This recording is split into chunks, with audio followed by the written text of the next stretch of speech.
well, it's interesting to see that cybercrime has been growing all over the world, but as she was saying, or wasn't saying, there haven't been any attacks on the JSE yet. Elsewhere in the world, though, 53% of stock exchanges say that they have had attacks through cyber criminals, something to watch out for. Worldwide PC shipments dropped to 76 million units in the second quarter of this year. That's down by 11% on the same time last year. It marks the 5th consecutive quarter of declining shipments, the longest duration of decline in the PC market's history. For more on this, we are now joined by Stafford Marcy, a tech startup entrepreneur. That kind of understates you somewhat, Stafford. Ex-Google head of South Africa, Google America, Novell South Africa, and so on. And I suppose to see the swing away from PCs to tablets, and we'll get into it in some detail in a moment, but it's no surprise to you. No, it isn't. I think we're undergoing a metamorphosis from a computing perspective. Computing is dissipating. It's actually going away. You know, we said this for many, many years, and now it's suddenly happening. And Amara Law has this beautiful quote where she says, we always overestimate the effect of technology in the short run, but we always underestimate it in the long run. And what we're seeing here is the long run playing itself out. So essentially what we see happening with computing is what happened with electricity. You know, it's going away. Before, when you bought a PC, you bought a tower, you bought a keyboard, you bought a mouse, and you bought an external screen. You installed software on this device. It was a very intrusive, very physical experience. When you buy an iPad, a tablet, you take it out the box, it doesn't even come with a user manual. It doesn't have an external keyboard. It doesn't have a mouse. It's gesture-oriented computing, and what you have access to is not a couple of disks that you put into a tower. What you have access to is 700,000, hundreds of thousands of applications being built out there that run on your device that's freely accessible. And it's easily installable, and you don't need user manuals, or you don't need instructions.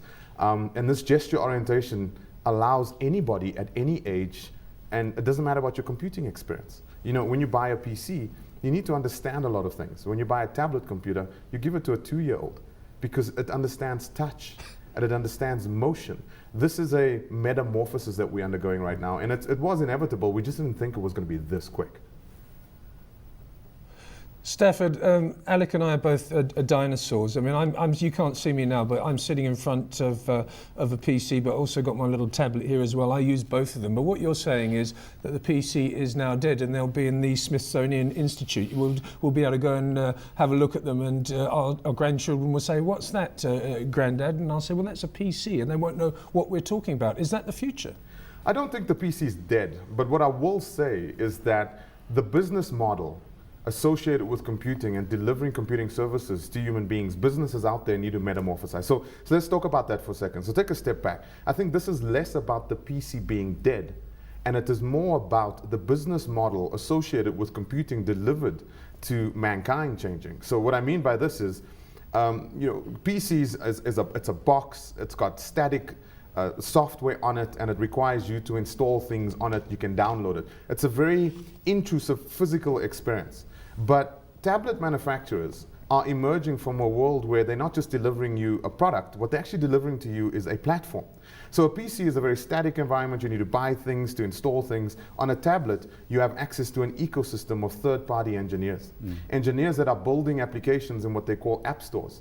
And those app stores are easily accessible no matter where you are. So I think it's less about the PC being dead, and I think it's more about the business model suddenly changing, where it's not about delivering a product or a service.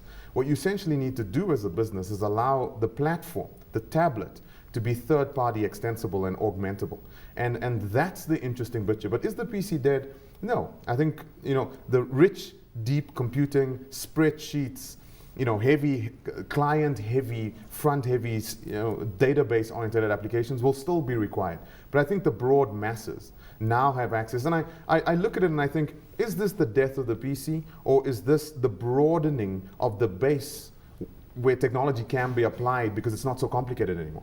So the market, the addressable market for computing is much bigger today than it was just 10, 15 years ago, because computing was just too difficult.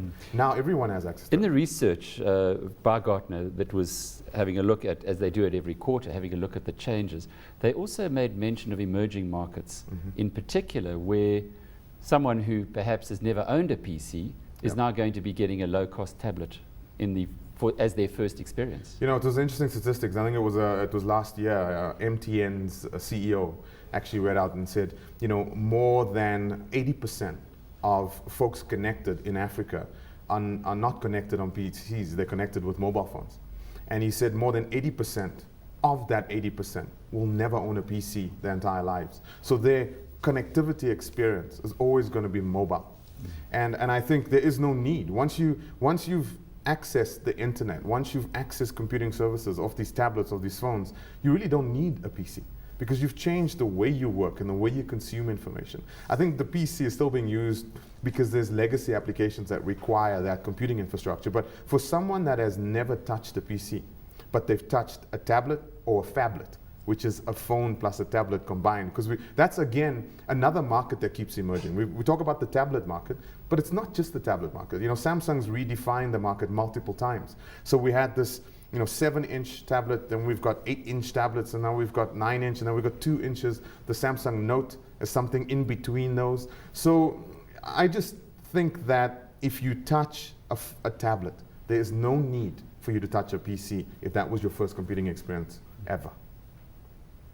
Stafford, this may not be an appropriate question for you, but let's apply this now to the investment community. I've seen results coming out this week from 2 European companies, one called Ericsson and one called Nokia. They've fallen way behind other manufacturers and they're suffering. They're starting to claw their way back a bit now. And I've also seen results coming out from Intel and from IBM. And I suppose that if you're invested in a company that is not keeping up, you have to be very wary. That's been proved over the last few years. And the pace of change is getting so quick that we have to be very, very nimble indeed. Brilliant posits and a great question. I think if you take a look at it, and I'll go back to that word that I keep using, I think businesses that are sustainable moving forward are not businesses that make great products only. It is businesses that make great products that are third-party extensible.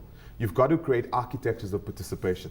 You've got to allow people on the outside to make your business better. Nicholas Carr had a beautiful quote where he said, no matter what business that you are in, no matter who you are, there are always smarter people on the outside of your firewall than on the inside of your firewall. And business sustainability, I'm just extending that quote, business sustainability is about enabling that, where you allow that intellectual capacity that lays latent, that could so improve your business, you allow that in. If you take a look at Apple, now what I wanted to do is speak about the principle. You know, when Steve Jobs recognized the first iPhone, he recognized that people were jailbreaking the iPhone to install their own software on that.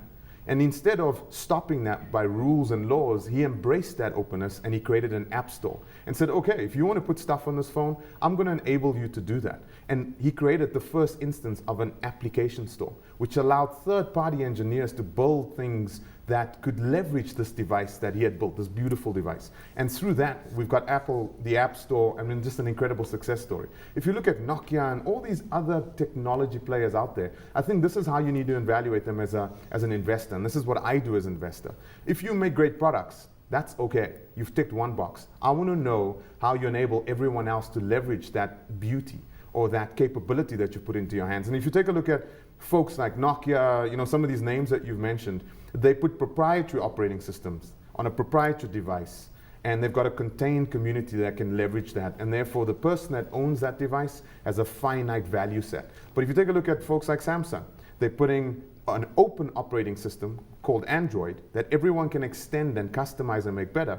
And it's linked to the Google Android App Store, which is open to everyone. So the new business model is ecosystem driven. It's third-party extensibility. It's not just delivering stuff that's really good that people like. So as an investor, that's what I would look for. I'd look for people, CEOs that get up and say, you know what, here's why my device is great, but here's how you can leverage this on the outside. Here are the APIs. Here's the software development kit. Here's our open story. And I'm not hearing that enough from the folks like Nokia and some of these other traditional phone and tablet manufacturers. Just to close off with, to bring it back home, we heard in this past week a $350 million investment into Cell C. We also got numbers from Vodacom, which I'm sure you've had a chance to look at. The market here seems to be, the competitive market seems to be hotting up. Yes, but we still lag. I mean, what we have is we've got players in a contained open environment. You know, the problem that these cellular providers have, they still don't have access to enough spectrum. You know, ICASA and government is simply dragging their heels. We've seen a ministerial change. We hope the new minister will be proactive in opening up spectrum. We've got 3 or 4 major bottlenecks. You know, we've got immense marine cables that lay on the eastern seaboard and the western seaboard of Africa. In fact, we've got so much capacity that if you connected everyone on the African continent and they all streamed YouTube at the same time, you'd not consume more than 60% of the capacity in our oceans. So it's not about lack of capacity. It's legislation that will open the veins to these arteries that are sitting in the ocean. So what we need spectrum so we can speak at megahertz and the necessary, you know, LTE and the 4G, the next generation broadband wireless services. We need local loop unbundling. That copper that runs into your house is still a toll gate. You know, more than 60% of your ADSL services is simply tax that you're paying back to telco. If that got unbundled, you'd see a drop of 60 to 70%. We still need national fiber to be built out. So I think it's great seeing how Vodacom and the folks are investing, but I think they're still in an environment where the upside could be so much bigger if they just had the ability to grow.